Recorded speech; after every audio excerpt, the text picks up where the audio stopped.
Hello friend, आप सभी का हमारे यूट्यूब चैनल पर स्वागत है। आज हम पढ़ाने वाले क्लास 10 विज्ञान 10 और 12 दोनों के लिए है। किसके लिए है? 10 और 12 दोनों के लिए है। कोई दिक्कत नहीं होना चाहिए। प्रकाश, परावर्तन तथा अपवर्तन, इस चैप्टर से इम्पोर्टेंट सवाल लेकर के आए हैं जो बोर्ड एग्जाम में पूछे जाने वाले क्वेश्चन हैं। इस टॉपिक से अपवर्तनांक दिया जाएगा, कुछ न कुछ दिया जाएगा, यानी स्नेल के नियम के अनुसार जो सवाल लगाई जाती हैं, उस फार्मूले के अनुसार जो सवाल लगती हैं, उसी सवाल को लेकर के आए हैं। इससे संबंधित हर साल सवाल पूछी जाती हैं। 10 वालों के लिए बहुत ही ज़्यादा इम्पोर्टेंट है। ठीक है, तो जल्दी से इस क्वेश्चन को समझते हैं कैसे सॉल्व करना है। तो क्या कह रहा है? वायु में प्रकाश की चाल, वायु में प्रकाश की चाल 3.0 इंटू 10 की पावर 8 मीटर प्रति सेकंड है। यदि जल का अपवर्तनांक 4/3 हो तो जल में प्रकाश की चाल ज्ञात कीजिए। यानी कि सघन माध्यम में प्रकाश की चाल ज्ञात करना है। तो क्या लिखेंगे? जल का अपवर्तनांक पहले यहां पे हम निकाल लेते हैं। वैल्यू किसका किसका दिया गया है? वायु में प्रकाश की चाल, वायु में प्रकाश की चाल, वायु में प्रकाश की चाल, प्रकाश की चाल को सी से डिनोट करते हैं। तो प्रकाश की चाल 3.0 इंटू 10 की पावर 8 मीटर प्रति सेकेंड हो गया। जल का अपवर्तनांक क्या है? जल के सापेक्ष जल में प्रकाश की चाल ज्ञात करना है। तो जल में प्रकाश की चाल क्या होगी? जल में प्रकाश की चाल, जल में प्रकाश की चाल क्या हो जाएगी? जल में प्रकाश की चाल दिया गया है यहाँ पे हमारे पास। जल में प्रकाश की चाल तो निकालना ही है, कह रहा ना, जल में प्रकाश की चाल ज्ञात कीजिए। जल में प्रकाश की चाल निकालना है। और क्या दिया गया? जल का अपवर्तनांक, जल का अपवर्तनांक दिया गया है। जल का अपवर्तनांक है, यानी अपवर्तनांक को यन से डिनोट करते हैं। अपवर्तनांक 4/3 दिया गया है। अब फार्मूला लगाते हैं, कौन सा? जो इसके पहले हमने पढ़ा था, किसमें? अपवर्तनांक में प्रकाश की चाल में संबंध। यानी क्या था? वायु में प्रकाश की चाल तथा जल में प्रकाश की चाल के अनुपात, अनुपात के क्या होता है? अनुपात के बराबर होता है, जिसे अपवर्तनांक में संबंध हो जाता है। अपवर्तनांक में प्रकाश की चाल, अपवर्तनांक बराबर क्या होता है? यन बराबर होता है सी अपान क्या हो जाएगा? प्रकाश की चाल, C/V। यानी कि ये प्रकाश की चाल को किससे? V से डिनोट करते हैं। इसी को हमें निकालना है। N equal C/V। N का मान क्या है? 4/3 है। C का मान 3.0 इंटू 10 की पावर 8 है। और V का मान निकालना है। तो 3 का गुणा इसमें कर देते हैं, 4 से भाग कर देंगे। यानी कि इस त्रिज्या का यहाँ पे क्या कर लेंगे? त्रिज्या का गुणा कर देंगे। तो इसका V का 4 में करेंगे तो क्या हो जाएगा? 4V हो जाएगा। 3 का इसमें करेंगे, 3 त्रिक का 9.0 इक्वल 10 की पावर 8। अब 4 से क्या करेंगे? भाग कर देंगे। V इक्वल 9.0 इंटू 10 की पावर 8/4। तो V इक्वल क्या हो जाएगा? 4 से 9 में भाग करेंगे तो कितना आएगा? 4 से 9 में भाग करेंगे,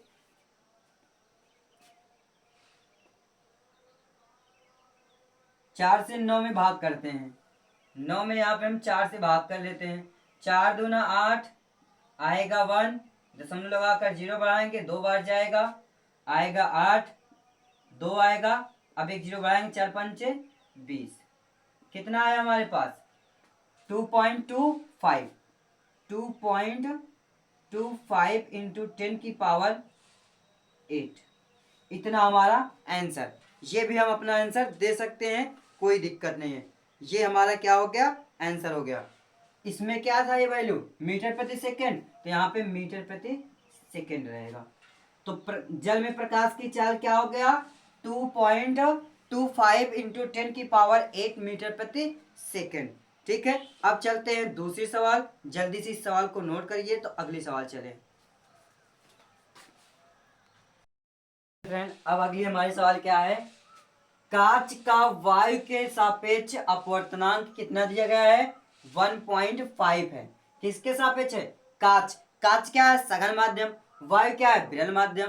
कांच यानी ए और वायु हमारा जी, यानी कि ए एन जी इक्वल दिया गया है 1.5, यानी कि कांच का वायु के सापेक्ष अपवर्तनांक 1.5 है।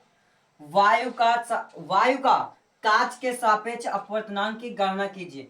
किसका अपवर्तनांक की गणना करना है? GNA, इसी का हमें गणना करना है।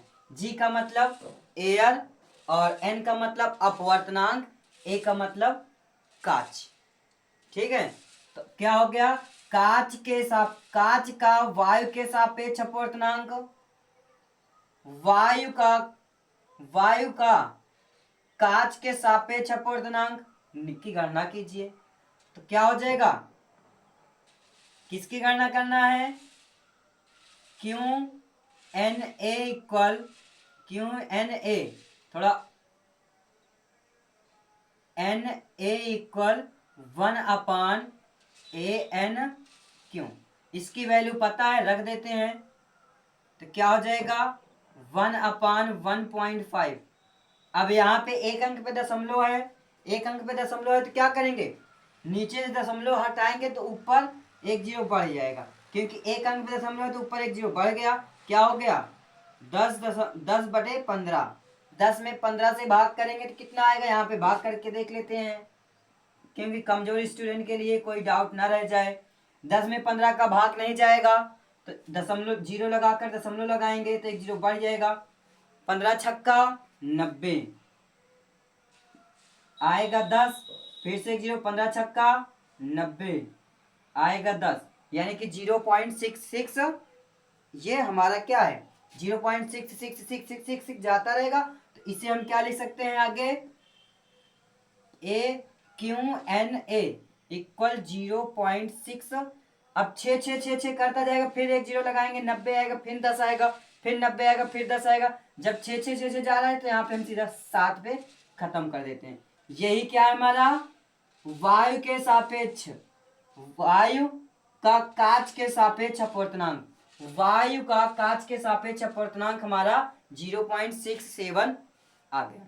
अब चलते हैं अगली सवाल। अगली सवाल में कह क्या रहा है?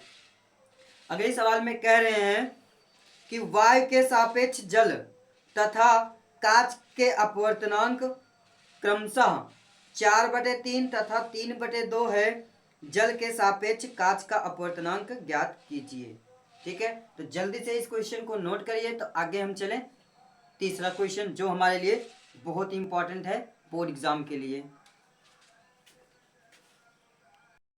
चलिए फ्रेंड, अगली सवाल हमारी क्या है?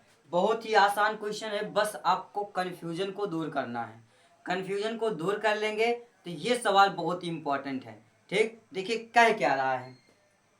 वायु के सापेक्ष जल तथा कांच, यानी कि वायु के सापेक्ष जल का अपवर्तनांक और वायु के सापेक्ष कांच का अपवर्तनांक क्रमशः दिए गए हैं। पहले एक वायु यानी कि एयर, ए अपवर्तनांक यानी एन, जल यानी वाटर, इसका अपवर्तनांक कितना है? 4/3 है। ए का मतलब एयर, एन का मतलब अपवर्तनांक, कांच के यानी जी, इसका अपवर्तनांक दिया गया 3/2। ज्ञात क्या करना? जल के सापेक्ष कांच का अपवर्तनांक, जल यानी कि वाटर, एन अपवर्तनांक, कांच यानी जी, इसी का मान ज्ञात करना है। इसी का मान ज्ञात करना है। वायु के सापेक्ष जल, वायु एयर, FW वाटर, एन अपवर्तनांक। वायु के सापेक्ष जल का अपवर्तनांक 4/3, 4/3। वायु के सापेक्ष कांच का अपवर्तनांक 3/2 दिया गया है। जल के सापेक्ष कांच का अपवर्तनांक ज्ञात करना है, तो क्या हो जाएगा, WnG इक्वल, यानी कि वायु के सापेक्ष जल के सापेक्ष वायु का, जल के सापेक्ष कांच का अपवर्तनांक इक्वल हो जाएगा कांच वायु का अपवर्तनांक, वायु के सापेक्ष जल का अपवर्तनांक अपान वायु के सापेक्ष वायु का वायु के सापेक्ष कांच का अपवर्तनांक। इसकी वैल्यू कितनी है, 4/3 है। इसकी वैल्यू 3/2 है। तो इसे क्या कर सकते हैं हम, सबसे नीचे का 2 का 4 के साथ 3 का 3 के साथ गुणा कर देंगे। 4 दूना जल के सापेक्ष कांच का अपवर्तनांक इक्वल 4 दूना 8, 3 त्रिका 9। ये हमारा क्या है, आंसर। यही हमें सॉल्व करना था। ठीक है, यदि आपको समझ में आया है तो चैनल को सब्सक्राइब करें, लाइक करें और बेल आइकन को दबाना ना भूलें। ठीक है, तो यहाँ पे देखिए क्वेश्चन में क्या कह रहा था, वायु के सापेक्ष अपवर्तनांक दिया गया 4/3, वायु के सापेक्ष जल का अपवर्तनांक 4/3, वायु के सापेक्ष कांच का अपवर्तनांक 3/2। अब निकालना क्या, जल के सापेक्ष कांच का अपवर्तनांक। तो यहाँ पे जो क्वेश्चन लिखा गया है ये थोड़ा सा हमें क्या है, इस चीज को उल्टा है। क्यों है इसे हम आपको बताते हैं पहले। क्योंकि वायु पहले जल में वाटर में गया, फिर वायु गैस में कांच में। तो पहले कांच को ऊपर करेंगे। क्यों कांच को ऊपर करेंगे, क्योंकि क्या, कांच का कह रहा ना, जल के सापेक्ष कांच का अपवर्तनांक, यानी कि AN इक्वल, तो ये उल्टा हो जाएगा 3/2 4/3, 3 का 3 में गुणा करेंगे तो 9/8 होगा। ये थोड़ा उल्टा हो गया था क्वेश्चन जो है। ठीक है, जल्दी से चैनल को सब्सक्राइब करें, लाइक करें और बेल आइकन को दबाना ना भूलें। अब चलते हैं हम अगला क्वेश्चन। अगला क्वेश्चन भी बहुत ही ज्यादा इंपॉर्टेंट है, जल्दी से इस क्वेश्चन को सॉल्व कर लें। अगला क्वेश्चन कह रहा है, वायु के सापेक्ष किसी पारदर्शी द्रव का अपवर्तनांक 1.25 हो तब तथा कांच का अपवर्तनांक 1.5 है, तो द्रव के सापेक्ष कांच का अपवर्तनांक ज्ञात कीजिए। जल्दी से नोट करिए, बहुत छोटा सा है। अब हमारी अगली सवाल है जो स्क्रीन पे आपको दिख रही है।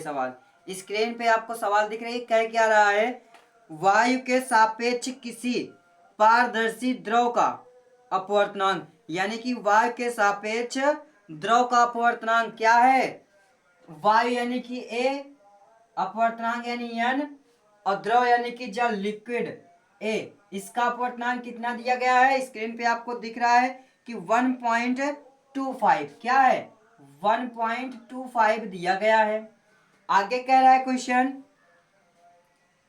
तो हो तथा कांच का अपवर्तनांक किसके सापेक्ष, वायु का कांच के साथ अपवर्तनांक, वायु का कांच के साथ अपवर्तनांक, यानी कि वायु एयर कांच G।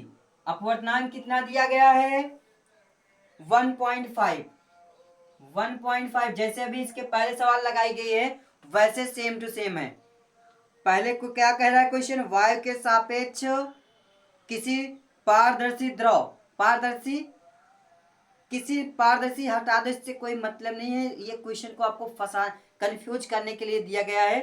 तो पारदर्शी तो होता ही है जल, तो क्या है, वायु के सापेक्ष द्रव यानी जल का अपवर्तनांक 1.25 है। आगे कह रहा है कांच का अपवर्तनांक, किसके सापेक्ष, वायु के सापेक्ष कांच का अपवर्तनांक, ए से एयर, वायु के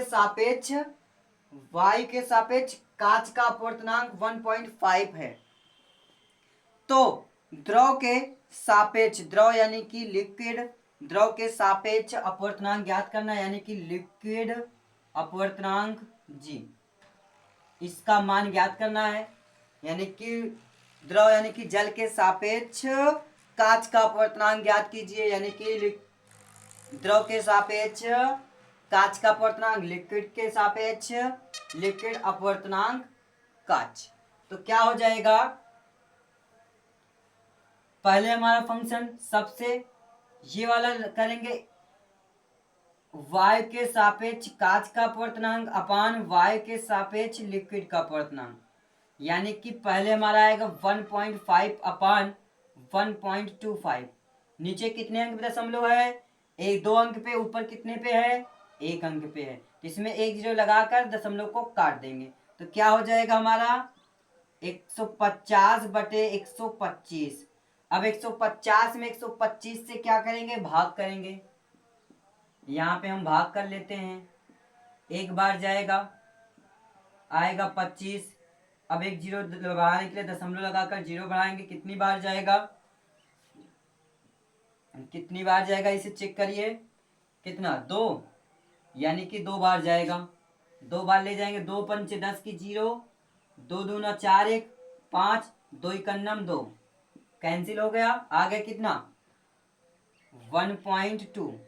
ये हमारा क्या है, जल के सापेक्ष कांच का अपवर्तनांक आ गया 1.2। इस वीडियो में बस इतने ही सवाल, अब आएंगे आगे लेकर के और भी ज़्यादा इम्पोर्टेंट सवाल जो हम आगे वीडियो में बनाकर अपलोड करेंगे। ठीक है, आगे वीडियो को प्राप्त करना है तो जल्दी से हमारे चैनल को सब्सक्राइब करें, लाइक करें और बेल आइकन को दबाना न भूलें, जिससे आने वाले वीडियो आप तक सबसे पहले पहुँचे। आपके एक सब्सक्राइबर के लिए ही तो हम मेहनत कर रहे हैं, तो क्या आप हमारे लिए एक सब्सक्राइब नहीं कर पा रहे हैं, जल्दी से, अभी तक सब्सक्राइब नहीं किया जल्दी से चैनल को सब्सक्राइब कर लें और बेल आइकन को भी दबा दें। वीडियो में अंत तक बने रहने के लिए आप सभी का धन्यवाद।